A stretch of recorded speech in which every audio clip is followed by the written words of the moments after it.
그럼 두 번째 발표 시작하도록 하겠습니다. 안녕하세요. 아미랩 석사과정 백성호입니다. 제가 오늘 발표할 논문은 Do I Know This Entity? Knowledge, Awareness and Hallucination in Language Models라는 제목의 논문입니다. 카탈루냐 공과대학과 스위스 치리 연방대학교 대학원생이랑 그 다음에 구글 딥마인드의 메커니스틱 인터프리터빌리티 팀에서 함께 콜라보한 작품이고, 해당 논문은 현재 아이클리어 2025에 이제 리뷰 중에 있는데 스코어가 10점, 10점, 8점, 8점으로 전체 4위에 해당될 만큼 좋은 평가를 받고 있는 논문입니다. 이 논문을 선정하게 된 이유는 최근에 LLM이나 언어 모델을 활용하지 않은 연구가 거의 이제 찾아보기 힘들 만큼 많이 활용되고 있기 때문에 언어 모델에 대한 분석이 굉장히 중요하다고 생각을 하는데, 그에 대한 분석을 실험적인 부분부터 고찰까지 좀 잘 연구되어 있는 논문인 것 같아서 선정하게 되었습니다. 저희 연구실 내에서도 할루시네이션과 관련된 문제점이 다들 제기되거나 혹은 모델 해석에 대한 연구를 진행하시는 분들도 계신 걸로 알고 있는데, 이런 연구와 관련 있는 사람들뿐만이 아니라 그냥 LLM을 접해본 사람들에게는 또 다른 새로운 인사이트를 줄 수 있을 것 같다고 생각합니다. 목차는 다음과 같습니다. 해당 논문이 일반적인 논문 구성과는 좀 다르게 실험 색점도 따로 나누어지지도 않고 여러 가지 가설을 증명하는 형식으로 굉장히 많은 사건을 다루고 있어서 실제 논문의 흐름을 반영하여 재구성한 차입니다.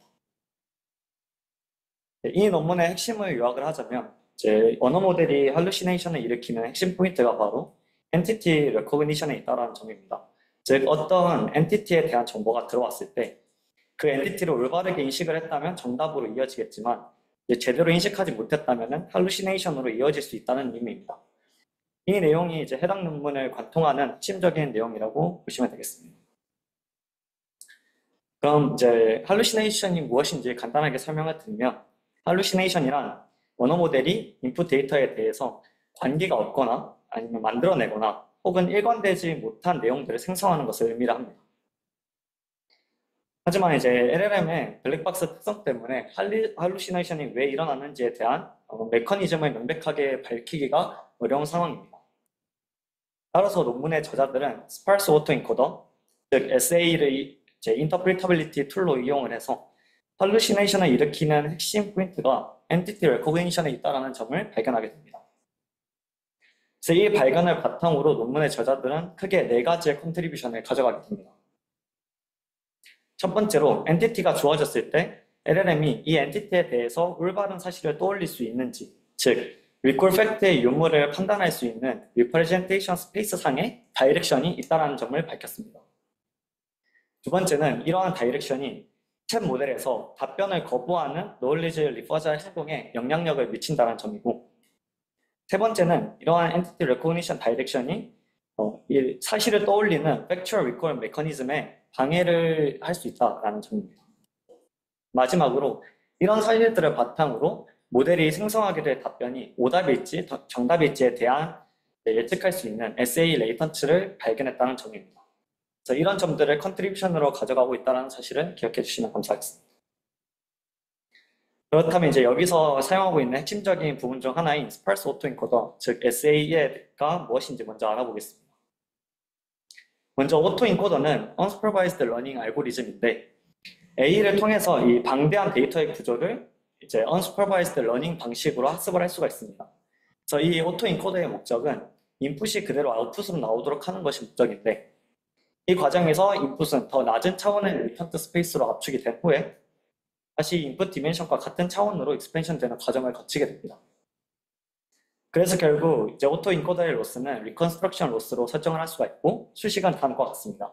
그래서 단순하게 인풋과 아웃풋의 차이를 측정하는 수식으로 정의를 할 수가 있습니다. SAE 또한 오토인코더와 똑같은 구조를 가지고 있는데, 딱 하나 다른 점은 인풋이 오토인코더와는 다르게 더 고차원의 레이턴트 스페이스로 매핑이 된 후에 다시 인풋 디멘션과 동일한 차원으로 내려오게 된다는 점입니다. 그래서 SA의 목적 또한 인풋 그대로 아웃풋을 얻는 것이기 때문에 SA의 로스는 리컨스트럭션 수식과 동일하지만, 이런 식으로 학습이 되었을 경우에는 인풋 데이터가 더 높은 차원으로 매핑되기 때문에 그 과정에서 인풋을 그대로 복사해오는 문제가 발생을 할 수가 있습니다. 그래서 이를 방지하기 위해서 레이턴트 스페이스를 이루고 있는 노드들을 최대한 비활성화시키는 방향으로 학습을 진행하게 됩니다. 이 과정에서 이제 어떤 입력값이 들어온지에 따라서 비활성화되는 노드들이 달라지기 때문에 이러한 따라서 학습 과정에서 노드들의 비활성화되는 패턴도 SAE가 학습하게 됩니다. 그래서 이러한 이유로 SAE를 인터프리터빌리티 툴로 활용할 수 있게 됩니다. 그리고 SAE는 리컨스트럭션 로스와 더불어 스파르시티 페널티 텀을 더해서 최종 로스를 다음과 같이 구현하게 됩니다. 그래서 활성화되는 노드들을 최소화한 상태로 리컨스트럭션을 진행하게 됩니다. 그러면 이제 왜 A 대신에 SAE를 사용하게 되는 것인지 의문이 들 수가 있는데, 만약 히든 레이어의 노드 개수가 50개라고 가정을 했을 때 오토 인코더의 레이턴트 스페이스는 이 다이렉션, 그 레이턴트 스페이스의 다이렉션들이 이 50차원 안에서 정보를 표현해야 되기 때문에 인풋에서 상반된 데이터가 들어오더라도 구별하기 어렵게 이제 다이렉션이 설정이 될 수가 있습니다. 반면에 SA는 히든 레이어의 유닛 개수가 더 많기 때문에 레이턴트 스페이스 자체는 이제 더 고차원의 공간을 이루게 됩니다. 따라서 더 복잡한 데이터 구조를 학습할 수 있게 되면서 스파르시티 특성을 통해서 각 히든 유닛이 데이터의 특정 구조를 더 잘 반영한 상태로 학습이 됩니다. 그래서 다른 정보들에 대해서 더 구별화된 다이렉션을 구성할 수 있기 때문에 피처에 대한 인터프리티비티가 높아져서 이러한 특성으로 이제 Explainable AI에서 사용되기 시작했습니다. 그래서 논문의 저자들은 이러한 이제 SA 장점을 이용을 해서 엔티티 레코니션에 대한 다이렉션을 구하게 됩니다. 먼저 해당 실험을 위해서 저자들은 4가지 엔티티 타입을 정의를 해서 운동선수, 영화, 도시, 노래 제목으로 엔티티 타입을 정의를 하고 다음과 같이 템플릿을 만들게 됩니다. 여기서 이제 모델이 예측하는 부분은 이 어트리뷰트 부분에 해당하며 어트리뷰트 부분을 얼마나 잘 예측했느냐에 따라서 해당 언어 모델이 이 엔티티를 알고 있는지 혹은 모르고 있는지를 판단하게 됩니다. 그래서 이 과정을 도식화했을 때 특정 엔티티에 대해서 여러 가지의 인풋 템플릿을 만들어 둔 후에 모델에게 어트리뷰트를 예측하도록 만듭니다. 예측한 어트리뷰트들 중에서 2개 이상이 정답이라면 모델이 해당 엔티티를 잘 알고 있다고 가정을 하고 known 엔티티로 분류를 하게 됩니다. 반면에 예측한 모든 어트리뷰트들이 다 틀렸다면 해당 엔티티를 모른다고 판단하고 unknown 엔티티로 분류를 하게 됩니다. 그래서 이렇게 엔티티 분류가 끝났다면 이제 known 엔티티 셋과 unknown 엔티티 셋을 가지고 본격적인 분석을 시작합니다. 그래서 SE 구조를 먼저 살펴보면 SA는 인코더와 디코더 구조로 되어 있고 그 다음에 인코더를 통과한 이 피처가 점프 밸류 액티베이션 펑션을 지나게 되었을 때 그 해당 값을 액티베이션이라고 합니다. 그래서 앞으로 제가 액티베이션이라고 이야기하는 것들은 위의 수식에서 나오는 이 AX 텀에 해당한다는 부분을 기억해 주시면 되겠습니다. 그리고 이 액티베이션이 이제 이 디코더를 지나서 나오게 되는 값이 바로 SA의 최종 아웃풋인데 여기서 액티베이션과 연산되는 이 디코더의 로우 벡터를 논문의 저자들은 엔티티 레코그니션 다이렉션이라고 명칭하게 됩니다. 그래서 이 구조를 바탕으로 실험을 진행을 했을 때 어떠한 엔티티에 대한 인풋 데이터가 들어왔을 때 특정 SA 레이턴트, 즉 이 액티베이션 값들이 왼쪽 그림과 같은 경향을 보이는 것을 확인하게 됩니다. 특히 이 빨간색과 초록색 점들을 보게 되면 각각 이제 unknown 엔티티와 known 엔티티에 대해서 정반대의 양상을 보이는 것을 확인할 수 있습니다. 즉, 일본 레이턴트들은 unknown 엔티티에 대해서는 액티베이션이 굉장히 높은 반면에 known 엔티티에 대해서는 액티베이션 프리퀀시가 굉장히 낮고 또 그와 정반대의 경향성을 보이는 레이턴트도 있다는 것을 확인할 수 있습니다. 그래서 이 결과를 통해서 일부 SA 레이턴트들이 인풋 엔티티에 대해서 이 엔티티가 모델이 알고 있는 known 엔티티인지 모르고 있는 unknown 엔티티인지를 디텍션할 수 있다는 것을 의미를 하게 됩니다. 그런데 여기서 이 빨간색 박스로 표시되어 있는 부분은 일부 SA 레이턴트들이 이제 엔티티를 구별하는 것과 연관성이 있는지 없는지에 대해서 애매한 위치에 속해 있는 이제 다이렉션들입니다. 그래서 이를 확실하게 구분하기 위해서 레이턴트 세퍼레이션 스코어를 정의를 하게 되고 정확한 정의는 이 특정 레이어에서 이 특정 노드에 대해 어떤 known 엔티티가 입력되었을 때 활성화되는 비율이랑 unknown 엔티티가 입력되었을 때 활성화되는 비율을 구해서 이 비율들을 서로 빼는 방식으로 세퍼레이션 스코어를 구하게 됩니다. 그래서 스코어가 총 2개가 나오고 unknown separation score와 known separation score 이렇게 2개가 나오게 됩니다. 여기서 이제 특정 노드에 대해서 노운 세퍼레이션 스코어가 높으면은 그 레이턴트는 노운 엔티티를 구별하는 레이턴트라고 판단을 하게 되고, 반면에 언노운 세퍼레이션 스코어가 높으면은 해당 레이턴트는 언노운 엔티티를 구별하는 레이턴트라고 판단하는 것입니다. 그래서 이제 이렇게 각 레이턴트에 대한 세퍼레이션 스코어를 측정한 후에 해당 레이턴트들이 정말 노운 엔티티, 언노운 엔티티를 구별하는 레이턴트인지를 이제 판단하는 실험을 진행을 하게 됩니다. 이 실험은 이제 어떤 레이턴트가 어떤 엔티티의 타입에서만 활성화되는 레이턴트일 수 있기 때문에 그 레이턴트가 조금 제네럴하게 작동이 될 수 있는지를 확인하는 작업이고, 그래서 이 모든 타입에 대해서 미니멈 세퍼레이션 스코어를 측정해가지고 민맥스 그래프를 그려서 확인을 하게 됩니다.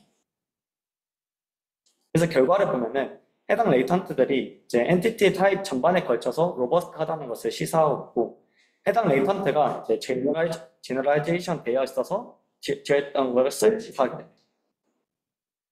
예시를 보더라도 이제 특정 레이턴트가 운동선수뿐만 아니라 이 도시나 영화 이름 등에서도 일관된 활성화 패턴들을 보여주기 때문에 특정 엔티티에만 영향을 받는 것이 아니라 제너럴한 레이턴트라는 것을 확인할 수 있습니다.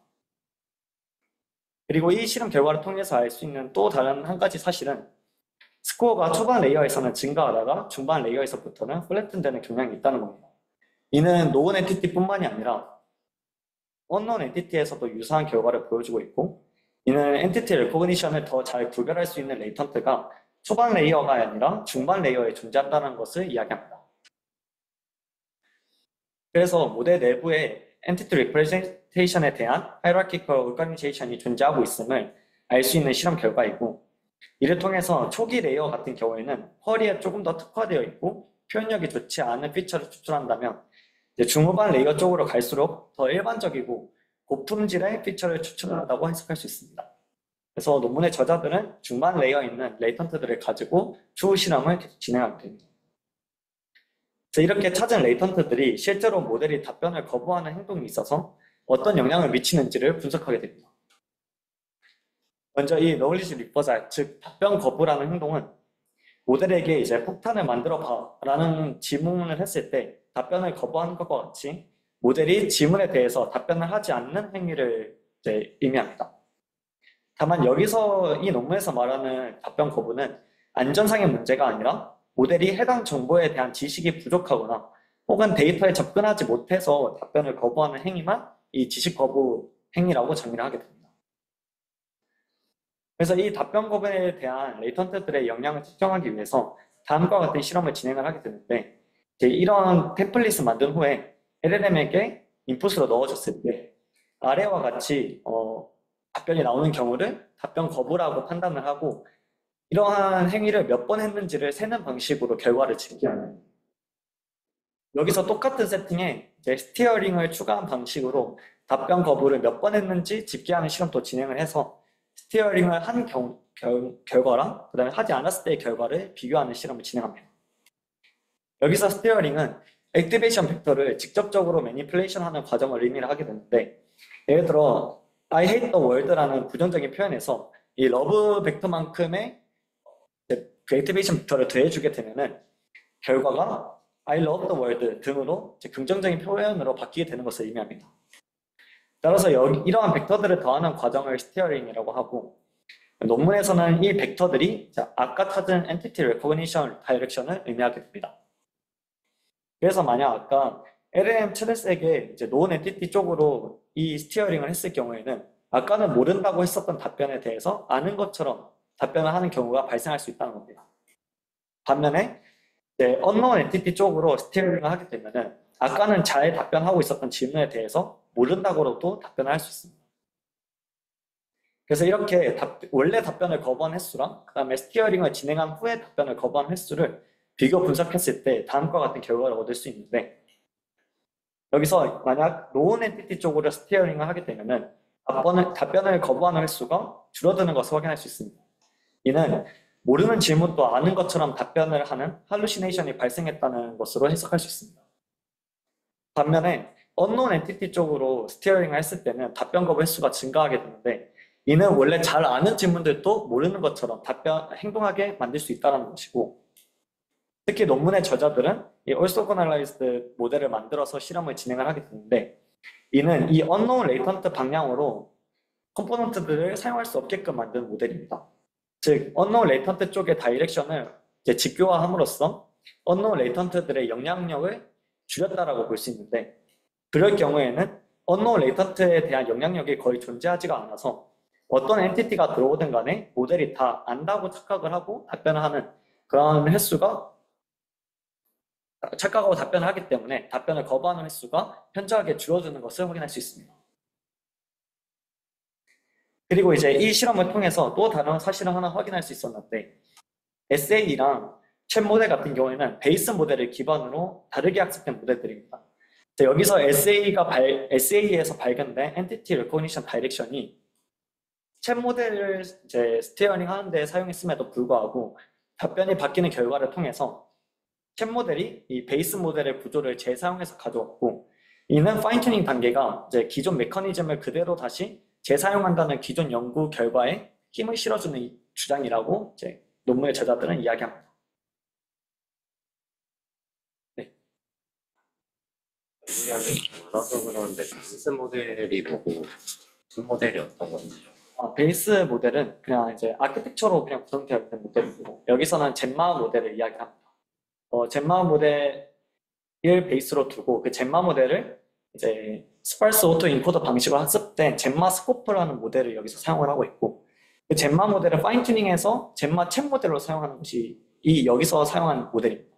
그래서 젠마라는 기본 아키텍처를 중심에 두고 다른 방식으로 언스퍼바이즈로 학습된 거랑 그다음에 챗 모델로 파인 튜닝 된 모델, 이렇게 두 개의 다른 모델들을 가지고 이렇게 실험을 진행을 했는데, SA에서 이제 발견된 이러한 다이렉션들이 파인튜닝에서 학습된 이 챗 모델에 또 영향을 미치는 것으로 보아서 베이스 모델에 있는 메커니즘을 이 챗 모델과 SA가 그대로 이용을 한다라는 그런 주장을 논문의 저자들은 하고 있습니다.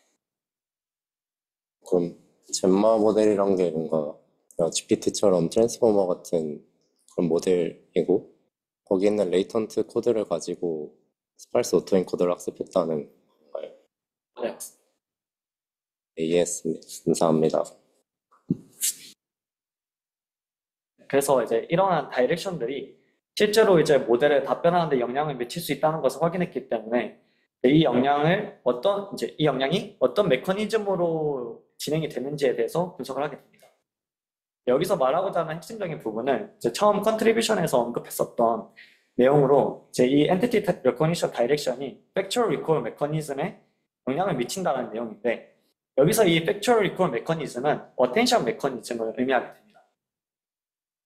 그래서 이제 기존 연구들에서 이 엔티티 토큰에 대한 어텐션이랑 그다음에 프레딕션 어큐레시의 사이에 연관성이 있다는 것을 밝혔는데, 이는 이제 엔티티 토큰에 대한 어텐션 스코어가 높아질수록 이 프레딕션 어큐레시가 증가한다는 내용입니다. 그래서 이는 이제 어텐션이랑 모델 프레딕션이 연관성이 있다는 것으로 이어질 수 있고, 그래서 이러한 이유들로 저자들은 엔티티 토큰을 이제 특정 레이턴트로 스티어링을 했을 때 어텐션 스코어가 어떻게 바뀌는지를 측정하게 됩니다.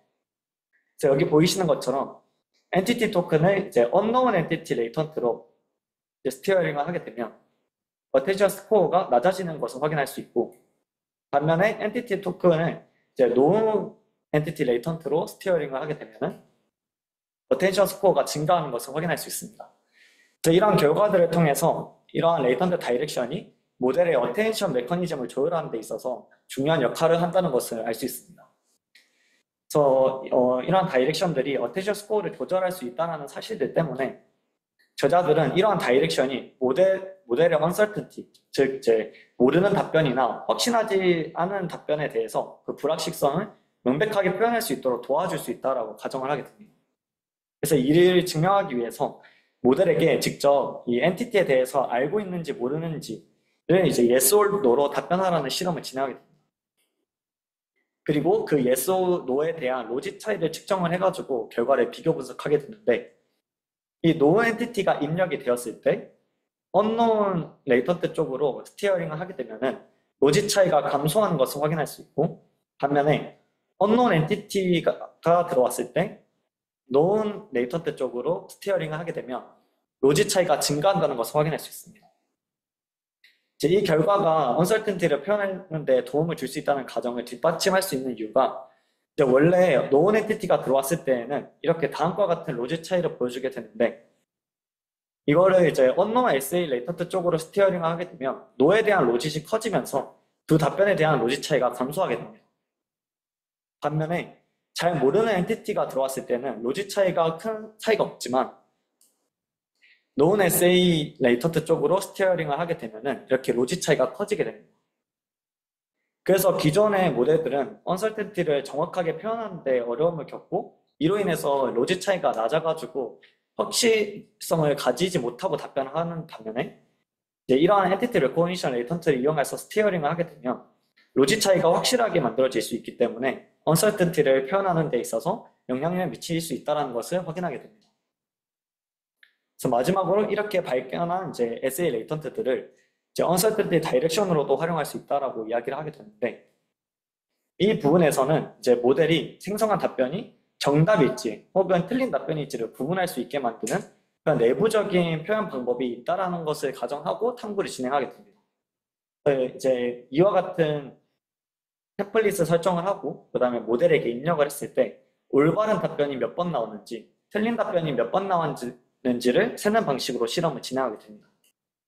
그리고 각 레이턴트들의 이제 액티베이션에 대한 T-스태틱스 스코어를 측정을 해서 가장 제네럴한 레이턴트를 찾고 그렇게 찾은 레이턴트들에 대해서 어텐션 스코어를 분석했을 때 먼저 이 정답일 때와 오답일 때의 unknown 레이턴트에 대한 액티베이션 결과를 보면 모델이 이제 오답을 생성을 했을 때 훨씬 더 높은 액티베이션 밸류를 갖는 것을 확인할 수가 있습니다. 이를 통해서 이 unknown 레이턴트는 액티베이션의 밸류가 높을 때 모델이 생성하는 답변이 오답일 확률이 높아진다라고 해석할 수 있습니다. 또한 이러한 이제 결과에 대한 샘플을 보면 unknown 아니면 이제 화재의 원인이 밝혀지지 않았다거나 혹은 추후 공개한다 등의 실제로 불확실성과 관련되어 있는 엔티티가 존재를 할 때 이 unknown latent의 액티베이션 값이 이렇게 활성화되는 것을 확인할 수 있습니다. unknown latent로 스티어링을 했을 때 로짓이 가장 크게 증가한 상위 토큰들을 살펴보더라도 마찬가지로 이 불확실성과 관련되어 있는 단어들에 대한 로직 값들이 크게 상승한 것을 확인할 수 있습니다. 즉, 이 unknown latent가 모델이 해당 엔티티에 대해 가지고 있는 불확실성에 대해서 정보를 줄 수 있다는 것을 이야기하고 있는 거고 결국 이는 이제 엔티티 레코니션 다이렉션이 어떤 특정 쿼리에 대해서 모델의 uncertainty를 표현할 수 있음을 이야기합니다. 그래서 이러한 레이턴트들을 일종의 클래시파이어로 활용을 했을 때 모델이 생성하는 답변이 정답일지 오답일지에 대한 가이던스를 제시할 수 있다라고 논문의 저자들이 이야기를 하고 있고 실제로 이 레이턴트를 클래시파이어로 사용을 했을 때 유의미한 결과를 얻었다고 이야기를 하고 있습니다. 그래서 지금까지의 내용을 이제 컨클루전으로 정리를 하게 되면 이제 이 논문은 어떤 엔티티에 대해서 알고 있는지 모르고 있는지에 대한 정보가 인코딩 되어 있는 이 리프레젠테이션 스페이스 상에 다이렉션이 존재한다는 것을 밝혔고 이러한 다이렉션을 조작을 함으로써 모델이 답변을 거부하거나 혹은 할루시네이션을 이제 일어날 수 있게끔 하는 컨트롤을 할 수 있다는 점을 밝혔고 그리고 이러한 방향들이 모델의 불확실성을 표현을 하고 모델이 생성할 답변에 대해서 오답인지 정답인지에 대한 가이던스를 제시할 수 있다라고 밝히면서 마무리할 수 있을 것 같습니다. 네, 이상으로 발표 마치도록 하겠습니다.